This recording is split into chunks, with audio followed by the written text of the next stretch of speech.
Hello everyone and welcome back to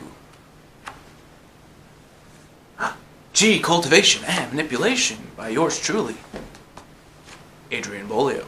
If you'd like to support this channel and if you wish to buy this book, it's also available on Amazon for about $7 for paperback and digital copy. But if you have Kindle Select, it'll be $0. Alright everybody, let's get into it. For today, we're going to be talking about astral projection. And if you're new to this channel and you don't know what the heck's going on, maybe you should refresh yourself on these free videos. It's a book about chi cultivation. Let's get into it, alright? Astral projection. On the way towards Kundalini, as described in the other episode, one may take a different path that is closer to sleep, the imaginative, and at best the feeling of flying. And I could say also feeling of flying or being in different lands. There's more to it than just the initial idea of astral projection. Astral projection is the mental image and feeling of your astral self leaving your body to levitate above or to travel outside of your body while you remain dormant in meditation. Astral projection requires several points of powerful tulpas to achieve an entire, fully realized projection that leaves the body. While in astral form, a person can experience the world as if they were flying, visualizing where they go and how to get there. It is the process in which you disassociate yourself and reassociate yourself on command instead of disassociated through the wormhole of the pineal gland. And while the exercise does use the pineal gland to tap into DMT, it is subsequently less powerful because it is mentally sensing out the active mind through forms rather than focus on a physical aspect. Use your little diagram right there. Astral projection. So I guess this the rest of this section of astral projection talks about the exercise and how to perform it, plus different types of reattaching and attaching to the body. But I wanted to also put an important note when it comes to this that's not written in the book, is that astral projection in a sense can be of leaving the body, in the sense that you physically feel like you have left the body, but there's also it's a different type of meditation related to astral projection that's contact-based, feeling and being able to initiate some sort of connection with either a person or an entity or a area, a landmass, something of value or something that's not of value. Anything that you can think of that's remote. In a sense, that's what it's called. It's remote viewing. Astral projection is a full body feeling. Remote viewing is more or less being able to look into something through someone else's perception, be able to see what they see through their body, or be able to see something from a different area and location. So exercise 1, creating the connection. This one, you have to be laying down, right? Perform the full body tulpa, perform the pineal gland activation and meditate on it for several minutes. Begin focusing your stomach to where you will form a tulpa of your spirit leaving your body at the stomach.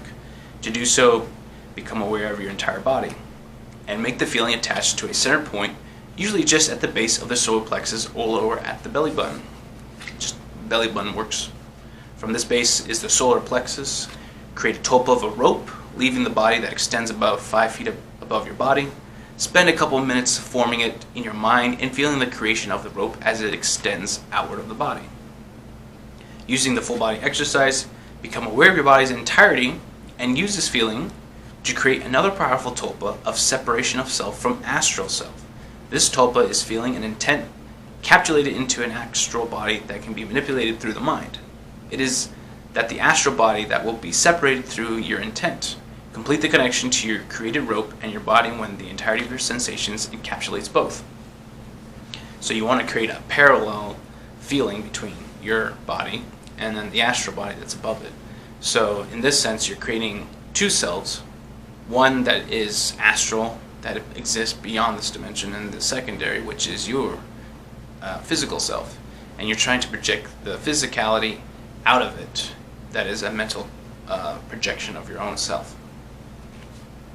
Exercise 2 is leaving the physical body. After you complete exercise 1, you must now mentally pull your astral self out of your physical self's position, currently lying down. Since you've established the rope of your physical base, the astral body should be able to move freely, and in doing so must leave the parameters of the physical. Start with a sensation with your arms, and while remaining physically still, meditating, your astral self must extend its arms to grasp the created tulpa.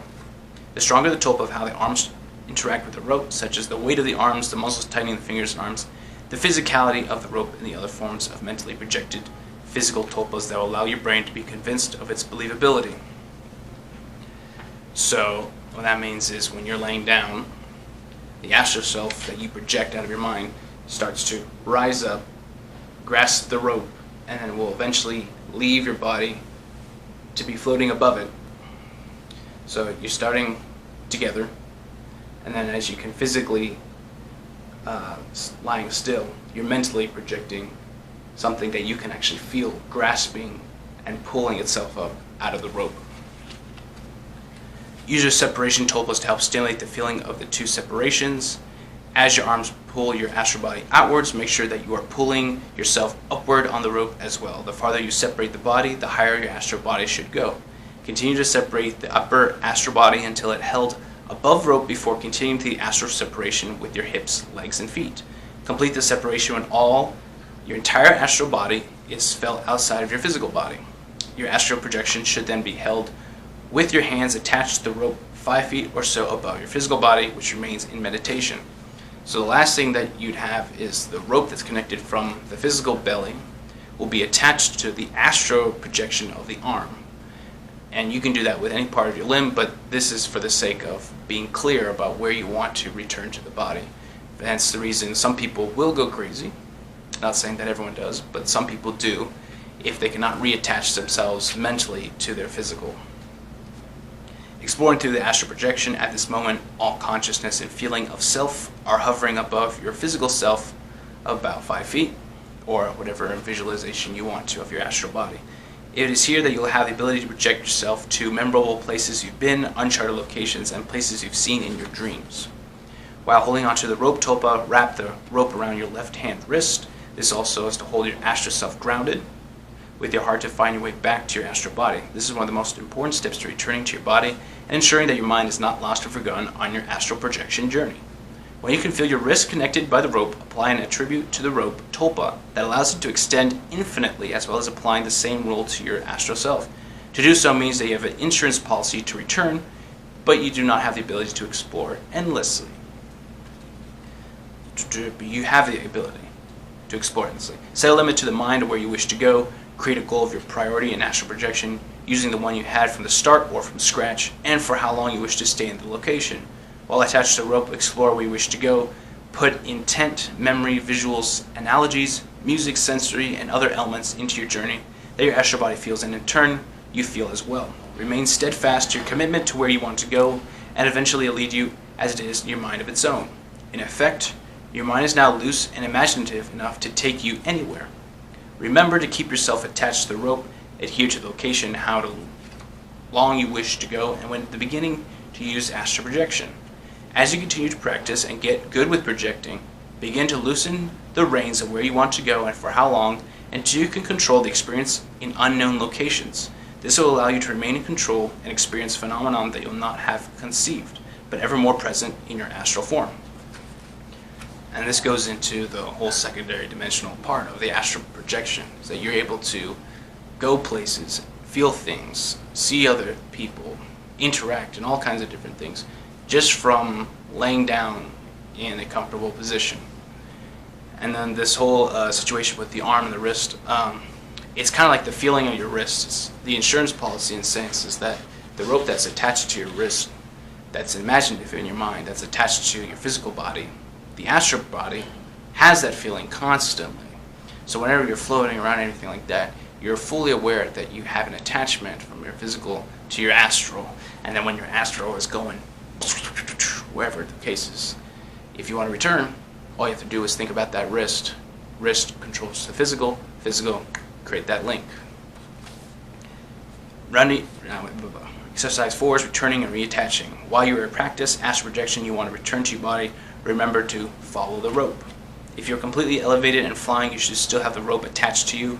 Because the rope has a connection to your astral heart as well as to your physical heart, you can easily return to your body by wishing control over your physical body. The heart chakra will help you guide you back to your body because this is the point in which you can detect your own heartbeat and take control over your actions head on. This is another technique, is not just using the rope as the feeling of where your body is, but you can sense out your heart like yourself through your astral self. So you connect those two together. Start by detecting where you are in your astral self, in locating to reference to your physical body. Connect the two bodies by heart. So it's a connection. Create tulpas to reattach the physical body to the physical body. It will then fly back into your body so that you can hover just above your physical body. Align your astral body with your physical body and lower yourself manually with the rope in your stomach to merge back into your body. If you're about to leave the body or just holding onto the rope with your astral self, have your arms let go of the rope and have them fall backwards into your body. The rope should reattach to your physical body before you realign your body. Do a reverse body tulpa starting from the head and then making your way down to the feet to reintegrate the astral body with the physical body. At every step, you will become more conscious of your physical self and then move the body parts that have already been interlinked. So what that means is once the body returns, then it integrates back together, and then starting from the head, move your eyes around, move your head around, get your shoulders moving, get your arms moving, and just work your way back down to your feet. So it's you go in one way and you come back the same way. There's a great moment of freedom when you can arise from being conscious while projecting. You have the ability to go anywhere your mind can create or remember. Do you want to travel around your neighborhood flying several meters off the ground? Do you want to go to another continent? Do you want to go to another planet or experience their climate? Or fly through space experiencing light flashing by a million miles an hour? How long do you plan on staying in this position and lasting adventure? Once you become accustomed to projecting, you can start to let loose of some of the control mechanisms such as specific locations and time allotted, and then you go every so often until you let your mind wander and take you where you wish to go. As a word of caution, and to why there's a metaphorical connection to the body as a rope, is because you have been instances where people have been lost during astral projection. At worst, people have lost their ability to recognize the world they inhabit simply because they've been lost in projection for such a long time. These stem from the disassociative and reassociative aspect of astral projection, as well as Kundalini, in which we voluntarily or in good faith give up our sense of identity and then return in order to gain insight, knowledge, and to foster humbleness. Take on astral projection slowly and with great lengths to be in touch with all of your actions and abilities. Be willing to leap into the unknown with baby steps before they are truly comfortable to the sensations and visualizations you experience in astral projection. So last, of course, being the word of caution, don't overdo it. Be fully aware of your mental connection. If you feel like it's going to become a problem or you're starting to lose grip, just go back to basics with the rope, reintegrate, settle down, and then try again. Anyway, this has been Astral Projection with Chi, Cultivation, and Manipulation by yours truly, Adrian Bolio. Thank you very much for watching, and I'll see you next time.